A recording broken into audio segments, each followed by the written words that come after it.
I'm going to yard sales out in the country to search for video games and more to flip for profit to fund the Pokemon collection of my dreams. And along the way, I'm going to document all of the real pros and cons that we find along our journey. The first big pro of country yard sales is that the power of the ask is strong. We just ask for games and they're looking for them right now at our very first sale of the day. Okay, so it was a PlayStation 2. He was unable to find it on the power of the ask, but hey, gotta love when somebody is willing to go and look for something. I did text them in case they do find it. They're gonna look more and they'll let us know. So let's continue on. With the first potential ask down, let me tell you what the profits in the Pokebank are funding today. Now in the background, we are saving for a high grade first edition base set Charizard. But today, I wanna try and get the Pokemon Center New York exclusive Game Boy Advance box. Now I already have the handheld, but I have never seen the box for it until a viewer sent me photos. And on top of that, I have my eye on some really cool vintage Pokemon theme decks that are brand new sealed. All right, good score right here. The Sony Explode, I bought this before. 30 bucks, it's worth 100, so we'll call it 70, adding to the Pokebank. And a con, you come to the middle of nowhere and this is what they call a big sale. This is what they call the big sale. All right. This one looks like they have a bunch of baseball hats on the table. Hopefully they're vintage. Hopefully there's some interesting ones. I actually want to start collecting some snapbacks, so we'll see. Oh, you're collecting shoes and snapbacks now? Yeah. And video games and cards? You need another barn. I'm going to do a sweep of everything else first and then come back here, but definitely interesting.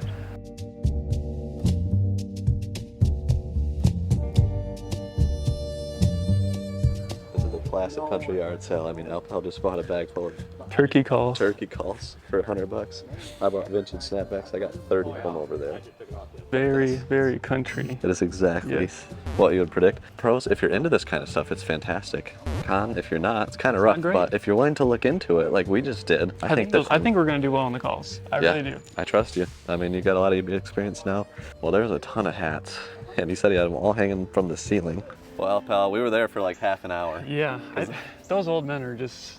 That was I would like fun. to take them out to lunch. They're just like, everything they said was a lie. Like, come back later. The price will be twice as much. Us in 50 They had that like, type of humor. So much. We scored. I got 31 hats for 30 bucks. They ended up being $1 a piece. I thought they were $2, but there was a sign that said $1. I just didn't notice. Yeah. That's insane. I think that's a fantastic score. And then you got all those turkey calls Yeah, I plus probably 2 got more. like 20 some turkey calls. Easily, I bet they're worth like $500-600 bucks, and I got them for 120. So. Gosh. And he's bringing back his baseball cards later. He was friends with Hall of Famers like Stan Musial. Went golfing with him. Went turkey hunting with him. These guys are crazy. Said he has a baseball signed by 18 Hall of Famers. And I think he wants to sell all of it. So we'll only know if we come back later if he was stretching the truth on what he has. But you know what else needs stretching? Our subscriber count. Let me just say thank you to the 107,000 of you that are subscribed and the 66% that are not. Our goal is to pass the Detroit Lions in subscribers. They actually watch our videos and it'd be pretty fun to pass them. I'll even do a bonus giveaway if we pass them in subscribers before our 100K subscriber special. All right, we're heading to the next town, which is very, very country. I'm super excited about it. But we got on the hats $100 profit conservatively is the estimate. And then on the duck calls, we'll stick with conservative on that as well for 230 bucks in profit.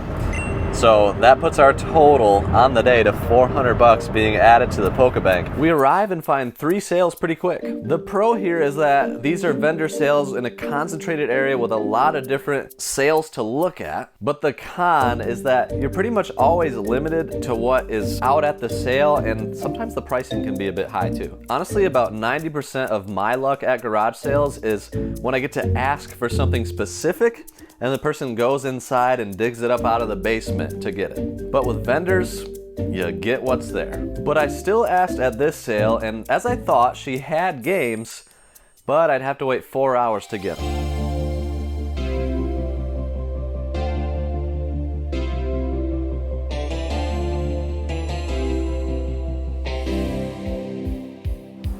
Dang, lots of Pokemon. How you doing this year? Good. Good. Got any video games you want to sell? Are these your Pokemon cards and stuff? Yeah, them are just empty boxes. All the Okay. boxes are $1 each. Nice. Okay. Do you have like a folder of like the EXs and stuff, or? If you guys do find something, I can make you a good deal. Okay. Because you do buy from me a lot. Yeah. Yeah, I was like every year I come out here.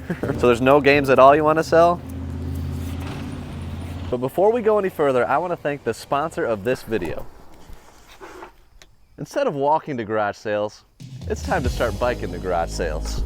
Jasion sent us their new X-Hunter e-bike, a bike built for nearly any terrain. Putting it together was really easy and honestly didn't really take me any time because I had Matt do it. But even he said it was easy. One of the cool features is that it can fold in half, so I don't have to have a bike rack to take it with me in the van. Sky Guy, tell him the stats. It has a 55-mile-an-hour range, a top speed of 28 miles an hour, and it can hold 330 pounds using its full suspension system, meaning it can even hold your mom. You can even add baskets to the front and the back. I've been wanting to have something fun too with my family, like bike riding, for a long time, but I've been too lazy to actually do it with a regular bike. Honestly, it's crazy. When you hop on it and get going and the pedal assist jumps in, it is very fun. Check the link below to see all the features of this bike and how you can get a 14-day trial on this model or any other one that you decide you like.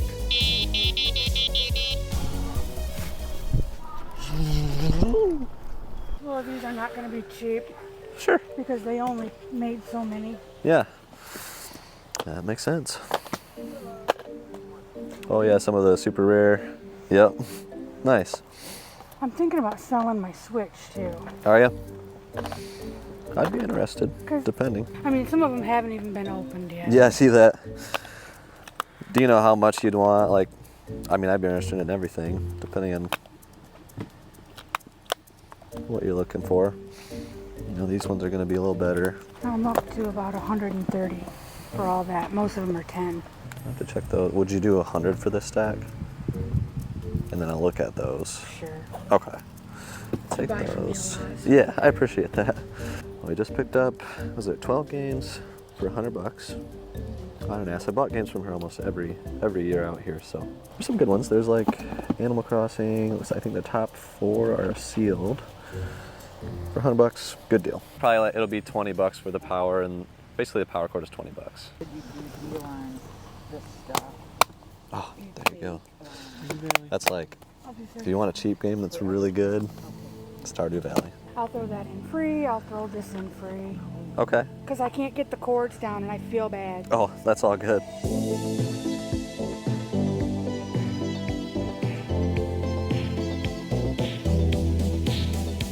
Pro, Power of the Ask is very strong yet again. We ended up getting the rest of the Switch stuff for $330. There's some really nice games. It is a Switch OLED. Plus the games here, it's $430. I think the value is probably $600, but a really easy, quick $600. So that is $170 towards the Pokebank. She's really cool. I've connected with her in years past, and sometimes that pays when they have these things. Oh, every year I can connect with people. She remembered me, and because of that, she brought out the stuff. So feel blessed, very thankful for this awesome score. Another pro about country yard sales is that usually you can find little concentrated areas, little neighborhoods with lots of sales where you can find a lot of good stuff. But the con is that oftentimes these neighborhoods are advertised and competition becomes a big factor. The best thing you can do is utilize the power of the ask and find the low-hanging fruit, which will make each sale worth it. All right, country yard sales are coming through. Like the unique stuff. We got turkey calls, and now pocket knives. And Nintendo Switch games. yeah, didn't expect that. It's been a great day. These are hen and rooster knives. They're really nice. I knew about this because of Hobby Shop Ron. We got 1,400 knives from him, 50-year-old hobby shop that we bought out. And I think these are gonna be like $80 a piece, 35 total. So we'll call it 200 in value, 200 in profit. Yeah, and this was a classic sale, just full of tools. So if you're looking for tools, huge pro. If you're not, you know. It's not. It's a con.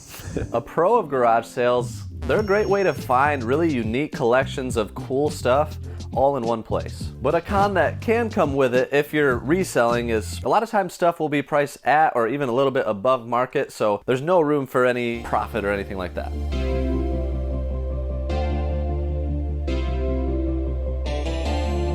Then I found a big stack of Xbox 360 games, which is a pro because they're games, but it's a con because they're 360 games, which the average value per 360 game is very low because they made so many of those things. But in the stack, there was still a couple worth buying that I might be able to make a couple of bucks on. So usually an obvious pro with garage selling out kind of in the middle of nowhere is that there's not much competition. That being said, we just have met some competition at the last sale. The younger guys, one of them actually was a viewer of the channel, so shout out to you, Justin, if you're watching. Nice to meet you. But yeah, we're gonna pick up our pace a little bit now that they're here. Another one of my favorite pros about garage sales is the people, and you can make friends from garage sales. This is Josh. He's become a good friend, and he's actually an OG member of my reselling Discord. He's a great dude. And this is yet another example of the importance of connections. Knowing the right people, for me, has been one of the best ways for my business to grow. An example is Josh. We've done deals back and forth, and he actually has bought thousands of Hot Wheels from me at a time, gave me good money, and made money himself.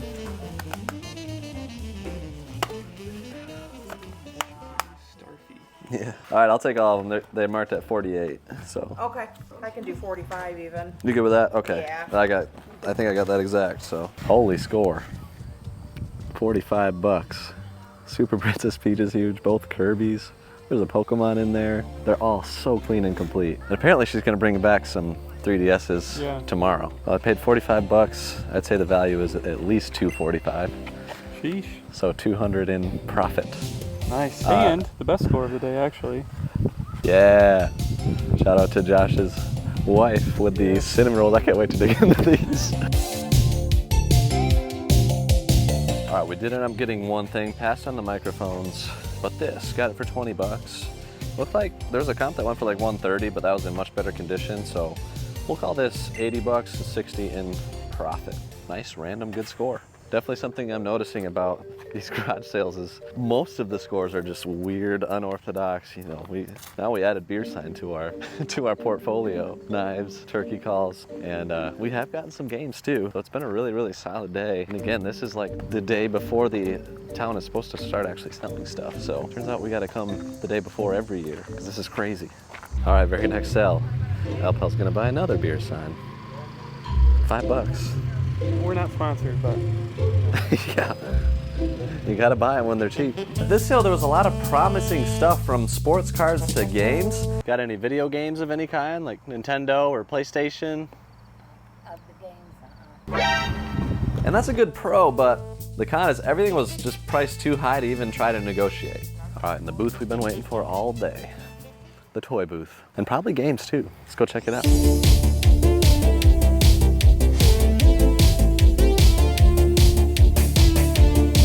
I'm at a toy sale, and now this is a sale that I've been to many times. He's actually a vendor, Brad, that has become a friend as well, and his sales are crazy. The amount of toys he has is unbelievable, so honing in and finding something to target can be difficult. In my many times of visiting him and visiting other sales, I've developed a little bit of a strategy, and what I'm gonna do here is try to find a couple items that are priced like maybe a little bit below market, where I can come in with a strong offer, make a little bit of a bundle, try to get a little bit of a deal, get the money flowing, and then continue looking and really target those high-end items, and then start to get a little bit better of a deal because the money's already been flowing. Sometimes his stuff is priced above eBay because eBay has shifted, or he just priced it above initially, or sometimes it's a little below or spot on. So I gotta figure out what to do. Like, I'm going for those prices that are the highest, those things that look the most unique, the most obscure, and I'll just go from there. So things I like to look for are really popular stuff that a lot of people are gonna have demand for. So we're talking like Marvel, Spider-Man stuff, DC, maybe the notable stuff, the unique figures that just look high-end, but also obviously video game stuff. And sometimes he has video games too. Star Wars, G1 Transformers, anything in those realms is what I'm gonna target first.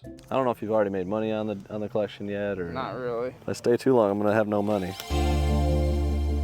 After a healthy lunch at McDonald's, we went back to the sale that we visited earlier today where he said he'd have baseball cards. Well, we're back to the baseball card sale. Somehow I missed these hats earlier. There's like a similar one that sold for like 60 bucks, or at least an above the rim one. Yeah. Different design, but that's some old Reebok right there. We gotta get those. Yeah, if these hats weren't mostly like local hats, I probably would have just made a play to buy all of them, but the majority of them are local. Can't remember something we never saw. The ticket for the game right there. Was that the ticket for that game? 1940. Did you look at that? I did. That's pretty good though, isn't it? That's something. cool. That's really cool. Like I say, I have no idea Yeah. what's in Okay. this stuff. But all these, I knew I had Bob Feller. Oh yeah. Oh, okay. That's cool. But like I say, I had these signed. These are all people that I either had here for the St. Louis World Series or Yeah. or guests, so forth. That's And awesome. people I got to know in baseball. That is cool. So the reason I was excited about this collection is that he said he might have some cards from the 60s and older. Now, most collections that you come across are going to be people with tens of thousands of cards that got them from the junk wax era, the late 80s, early 90s, where they made billions of cards and everybody and their brother was collecting them. So those are often worth nothing. I was more excited because these were from the era where only kids collected them. Most of them are in terrible condition. So if he has some interesting stuff, we could have something really special. And the thing with this guy is he's a ball. He has a ton of stories. He was a baseball guy. I was a baseball kid. So we had a lot of similar, we've crossed paths in the past, I'm sure, based on some of his stories. And I just enjoyed hanging out with him, hearing everything he had to say, and he had stories behind every single piece that he pulled out from this collection, and it was an absolute pleasure to be able to make a play on some of it. Like I say, I don't know who they are or what. It's like this never been opened. Yeah. 95. This stuff I collected and saved. Yeah. Like I say, I don't know what's there, so Oh, I'm checking them out. found a couple that is interesting, huh? Yeah, this is kind of what I'm interested in. Couple balls. Got Ernie Banks and Lou Brock. Who brought and who? Ernie Banks. Ernie Banks. Cubs, yeah. And then the ticket's really cool and just a couple cards. I knew him. Did you? Yeah. Really? That's Yeah, cool. he's a broadcast. He radio broadcast for years. Oh, okay. Yeah. Right on. I didn't know Bowman. And I got 5 more hats in the bag, too. 5 more hats. You look a little. I found some more. All right, well, he did get the baseball stuff. He was unbelievably kind. We picked through it, got some really, really cool pieces. I want to show these off a bit back at the barn, and we're going to get everything else laid out from this sale because it was quick moving. And I want to see, how much actual estimated profit we got because it got a little hazy at the end. So let's go back to the barn and get everything laid out and have a glorious final shot. We're back to the barn, and let me tell you, seeing all this stuff laid out helps me realize this was actually a really, really good day. I need to come up with my final profit number, and you guys are gonna see what I get to add to the Pokemon Pursuit collection right after this. But before that, this Switch OLED score was crazy. I just gotta show some of these games. It was right around $330 for everything. It happened in multiple deals, but some of the games are sealed. Some of them are like limited run, super rare even. I love that Mario 3D All-Stars is in there. Giant Bolo, if you don't know about that one. So that was an epic score right there, the entire bundle. And then score of the day right here. Look at all these glorious DS games. They're clean as ever. Super Princess Peach for $2, you can't beat it. Hello Kitty Picnic, Kirby Superstar, Mario Party, Pokemon, more Kirby. That's glorious.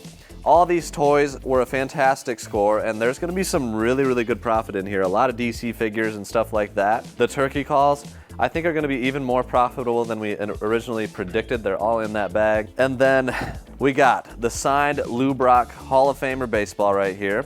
Ernie Banks, one of the greatest Cubs of all time. The 1940 World Series ticket, which is absolutely crazy. Plus the Hen and Rooster pocket knives and all of these hats.